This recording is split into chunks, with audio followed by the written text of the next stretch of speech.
So hello friends and welcome back to royal coding. और मैं बात कर रहा हूँ अपने सी प्रोग्रामिंग लैंग्वेज के फुल कोर्स के बारे में, जिसमें मैं ऑलरेडी अपनी 9 से 10 वीडियोस को अपलोड कर चुका हूँ। अगर आपने मेरी प्रीवियस वीडियोस को विजिट नहीं किया है सो फ्रेंड्स आप लोग जाकर उन्हें चेकआउट करिए, वो वीडियोस आपकी काफ़ी हेल्पफुल रहेंगी। सो ये रही वो मेरी प्लेलिस्ट मास्टर इन सी वाली, जिसमें मैंने सी प्रोग्रामिंग को बिल्कुल बेसिक से स्टार्ट करके बिल्कुल एडवांस तक लेके जा रहा हूँ। इस प्रैक्टिस प्रॉब्लम्स वाले वीडियो में मैंने इन सभी वीडियोज़ का एक एक प्रॉब्लम क्वेश्चन कराया है। तो आज की इस वीडियो हम लोग देखने वाले हैं C programming language if else statement. If else statement की सबसे पहले हम लोग देखेंगे डेफिनेशन के बाद हम लोग देखेंगे उनका सिंटैक्स क्या होता है। सिंटैक्स को देखने के बाद फिर हम लोग देखेंगे उनका एक एक एग्जाम्पल, जिससे कि हम लोग को पूरा क्लियर हो जाए कि इफ एल्स स्टेटमेंट होते क्या है सी प्रोग्रामिंग लैंग्वेज में। तो चलिए फिर आज की वीडियो में हम लोग शुरुआत करते हैं आज की वीडियो बिना किसी टाइम वेस्ट के। तो चलिए फिर हम लोग सबसे पहले देखते हैं इफ स्टेटमेंट। इफ स्टेटमेंट होता क्या है सी प्रोग्रामिंग लैंग्वेज में। An if statement is a conditional control structure that allows you to make decisions in your code based on whether a specified condition is true or false। जो हमारा if statement होता है वो एक conditional control structure होता है जो allow करता है कोड को कि डिसीजंस ले। जैसे कि मेरा आप एग्जांपल समझिए, मैंने बोला कि अगर आज रेन होगी तो मैं पिज़्ज़ा खाऊंगा, अगर आज रेन हुई तो मैं पिज़्ज़ा खाऊंगा, अगर रेनिंग नहीं हुई तो मैं पिज़्ज़ा नहीं खाऊंगा।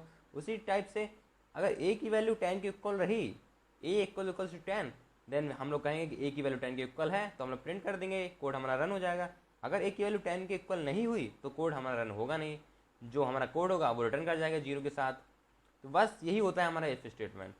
It is one of the fundamental building blocks of programming and is use to create branching logic in programs. ये फंडामेंटल बिल्डिंग ब्लॉक होता है प्रोग्रामिंग का, और ये हेल्प करता है हमारा कि कुछ अच्छे से अच्छे लॉजिक बिल्ड जो हम लोग करते हैं अपने प्रोग्राम में, उसमें हेल्प करता है। तो हम लोग इसका बेसिक सिंटैक्स देख लेते हैं एक बार। तो सबसे पहले हम लोग को लिखना है अपना इफ़ लिखने के बाद हम लोग को लगाना है अपने पैरेंथेसिस के अंदर लिखना है हमको कंडीशन कुछ भी हो सकती है, a equals to 10, a greater than 10, a less than 5, कुछ भी कंडीशन हो सकती है आपकी। उसके बाद ब्रेसेस लगाकर हम लोगों को लिखना है अपना कोड जो हम लोग को एग्जीक्यूट करना है अगर कंडीशन ट्रू हुई तो। अगर कंडीशन ट्रू नहीं होती है तो वो कोड एग्जीक्यूट नहीं होगा जो आप ब्रेसेस के अंदर लिखा जाएगा। चलिए फिर सबसे पहले हम लोग इसका एक एग्जांपल देख लेते हैं, जिससे आपको और क्लियर हो जाए कि इफ स्टेटमेंट होता क्या है। सबसे पहले मैं यहाँ पर बना लेता हूँ अपनी एक फाइल if_statement.c के नेम से। ये मैंने फाइल बनाई। उसके बाद मैं यहाँ करता क्या हूँ, अपनी हेडर फाइल्स को इंक्लूड करा लेता हूँ सारी। सो मैंने अपनी हेडर फाइल्स को इंक्लूड करा लिया है। अब मैं बनाता हूँ एक वेरिएबल इंटीजर टाइप का। अब मैं बनाता हूँ एक अपना वेरिएबल इंटीजर टाइप का इंट a इक्वल्स टू 10। मैंने इसे 10 वैल्यू दी। सो मैंने बना लिया अपने यहाँ पे एक वेरिएबल। अब मैं करता हूँ यहाँ पर मैं डालता हूँ अपनी इफ़ कंडीशन। मैंने लिखा इफ़, उसके बाद मैं डालता हूँ कंडीशन a की वैल्यू ग्रेटर देन 5 हो तो प्रिंट करा दो a is greater than 5, a is greater than 5 और एक सेमीकोलन लास्ट में, जो कि बहुत इंपॉर्टेंट रहता है। और मैं यहाँ लिखता हूँ रिटर्न 0। चलिए रन कराते हैं।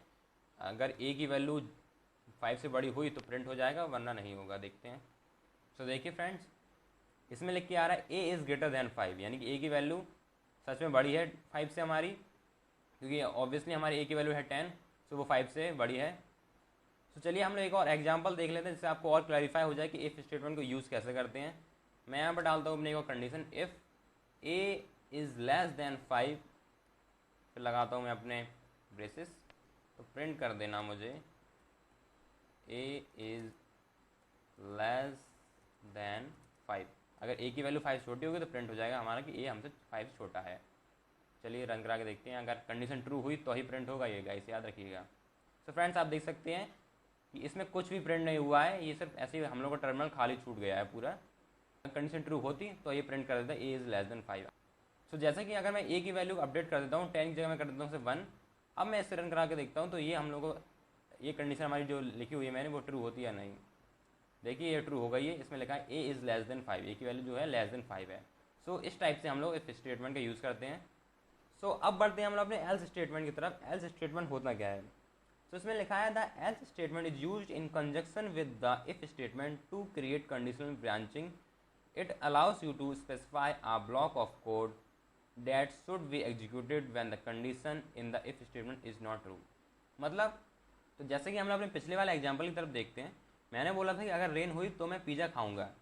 जैसे मान लेते कोई बच्चा है, रामू है, श्यामू है, अगर मैं उससे बोल रहा हूँ, उसने मुझसे बोला कि अगर रेन हुई तो मैं पिज़्ज़ा खाऊंगा, और अगर उसने एल्स स्टेटमेंट में डाला अपने सेंटेंस में, उसने बोला कि अगर रेन नहीं हुई तो मैं बाहर क्रिकेट खेलने जाऊंगा, तो उसने इफ कंडीशन का भी यूज़ किया कि रेन हुई तो मैं पिज़्ज़ा खा लूँगा। अगर रेनिंग नहीं हुई तो वो एल्स कंडीशन में जाएगा कि और वो क्रिकेट खेलने चला जाएगा। तो उसी टाइप से होता है हमारा एल्स स्टेटमेंट। वो करता क्या है कि अगर इफ़ स्टेटमेंट्स ट्रू नहीं है तो एल्स में कोड जाएगा, वरना एल्स इफ वाला स्टेटमेंट ही हमारा करेक्ट हो जाएगा और कोड रन हो जाएगा। सो इसमें लिखा क्या है, it allows you to specify a block of code that should be executed when the condition in the if statement is not true. यानी कि वो तभी ट्रू होगा, हमारा जो एल्स कंडीशन है वो तभी हमारा कोड जाएगा एल्स कंडीशन में, जब हमारा इफ कंडीशन फॉल्स रहेगी, ट्रू नहीं रहेगा। चलिए इसका हम लोग एक बार सिंटैक्स देख लेते हैं। सिंटैक्स रहता है, सबसे पहले हम लोग को अगर एल्स को यूज़ करना है तो हम लोग को इफ़ लगाना पड़ेगा। अगर इफ़ लगाएंगे ही नहीं तो हम लोग एल्स का यूज़ कर ही नहीं पाएंगे। जैसे कि मैंने बोला था, जो भी हम लोग का रामू और श्यामू हैं, अगर वो अगर वो हम लोग के सामने कंडीशन रखेगा ही नहीं पिज़्ज़ा खाने की और रेनिंग वाली, तो वो क्रिकेट खेलने सीधे चला जाएगा ना, रुकेगा ही नहीं। तो उसी टाइप से अगर हम लोग को एल्स स्टेटमेंट यूज़ करना है तो हम लोग को इफ़ कंडीशन लगाना ही होगा। तो उसी टाइप से सबसे पहले हम लोग इफ़ लिखा, पैरेंथेसिस के अंदर कंडीशन डाली, फिर ब्रेसेस लगा के अपना कोड लिखा जो कि इफ़ स्टेटमेंट का रहेगा अगर ट्रू हुई तो। फिर हम लोगों ने एल्स लिखा, एल्स में हम लोगों ने लगाया अपना ब्रेसेस के बाद हम लोग लिखी ये कंडीशन, अगर कंडीशन हमारी इफ़ वाली फॉल्स हुई तो। चलिए अब हम लोग एक बार इसका एग्जाम्पल देख लेते हैं। एग्जाम्पल से हम लोग को ऑल अच्छे समझ में आ जाए कि हम लोग करते कैसे हैं इसको। चलिए VS कोड में एक बार इसका एग्जाम्पल देखते हैं। तो चलिए मैं यहाँ पर एक फाइल बना लेता हूँ अपनी एल्स स्टेटमेंट डॉट सी के नेम से, एल्स स्टेटमेंट डॉट सी। यहाँ पर मैं सबसे पहले करता हूँ कि अपनी हेडर फाइल्स को इनपुट करा लेता हूँ। सो मैं यहाँ पर एक बनाता हूँ variable int x equals to 3। अब मैं करता क्या हूँ, यहाँ पे एक स्टेटमेंट डालता हूँ, if x greater than 3, greater than और इक्वल टू कर लेता हूँ, ग्रेटर दैन और equal to 3, then print x is GREAT और ग्रेटर दैन और इक्वल टू 3। ओके, और यहाँ पे सेमीकोलन लगा लेता हूँ। और अगर ये कंडीशन ट्रू नहीं होती है तो मैं यहाँ लगाता हूँ एल्स। यहाँ पे लिखता हूँ print F x is less than 3। तो मैंने लिख दिया x इज लेस दैन 3। अगर ये कंडीशन ट्रू नहीं होगी तो एल्स में कोड जाएगा, और एल्स में क्या लिखा है x इज लेस दैन 3, तो वो कंडीशन ट्रू होगी। सबसे पहले देख लेंगे क्या प्रिंट होता है। तो इसमें लिखा है x इज ग्रेटर देन और इक्वल टू 3। अभी तो इक्वल है कंडीशन हमारी, तो इफ स्टेटमेंट हमारा वर्क कर गया। अगर मैं यहाँ से इक्वल हटा दूँ, अगर मैंने यहाँ से इक्वल हटाया, अब देखता हूँ क्या प्रिंट होता है। तो फ्रेंड्स देखिए, इसमें लिखा है x इज लेस देन 3। तो अभी तक क्या था कि x की वैल्यू 3 के इक्वल थी।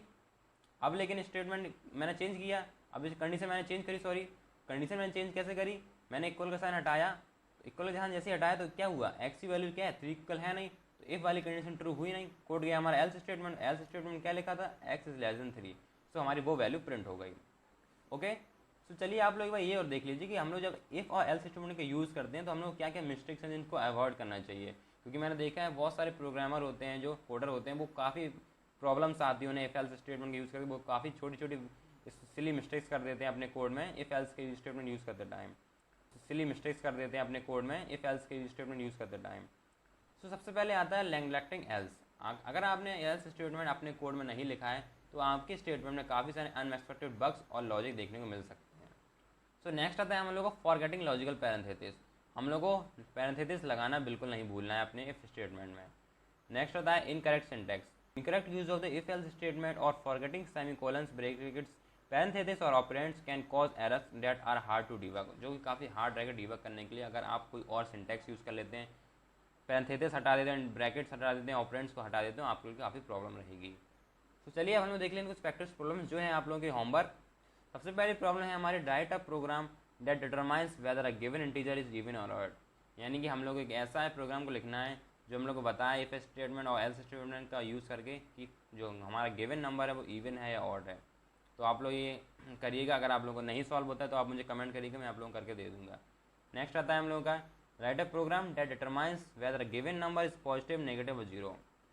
राइटर प्रोग्राम हम लोग को ऐसा प्रोग्राम लिखना है जो हम लोग को बताएगा कि गिवन नंबर जो हम लोग को यूजर ने डाला है नंबर, या फिर आप लोगों ने कोई नंबर दिया है ऑलरेडी, वो पॉजिटिव है, नेगेटिव है या जीरो है। थर्ड जो हम लोग को प्रैक्टिस प्रॉब्लम है वो है हम लोग का write a program that checks whether a given number is leap year और नॉट। सो फ्रेंड्स, ये तीनों ही प्रॉब्लम्स काफ़ी इंपॉर्टेंट है, आप लोग इनका सॉल्व जरूर करिएगा। अगर आप लोग सॉल्व नहीं होते हैं तो आप गूगल या फिर मुझसे कमेंट कर लीजिए, मैं आप लोगों को इसका सॉल्यूशन दे दूंगा। सो ये थी फ्रेंड्स आज की हमारी वीडियो। अगर आपको मेरी वीडियो पसंद आई तो वीडियो को लाइक करें, चैनल को सब्सक्राइब करें। आप मुझे इंस्टाग्राम पे भी फॉलो कर सकते हैं और लिंक्डइन पर भी @द रॉयल कोडिंग और द रॉयल कोडिंग नाम से मेरे लिंक्डइन में पेज है। सो फ्रेंड्स, मिलते हैं अभी नेक्स्ट वीडियो में, जब तक के लिए लेट्स कोड।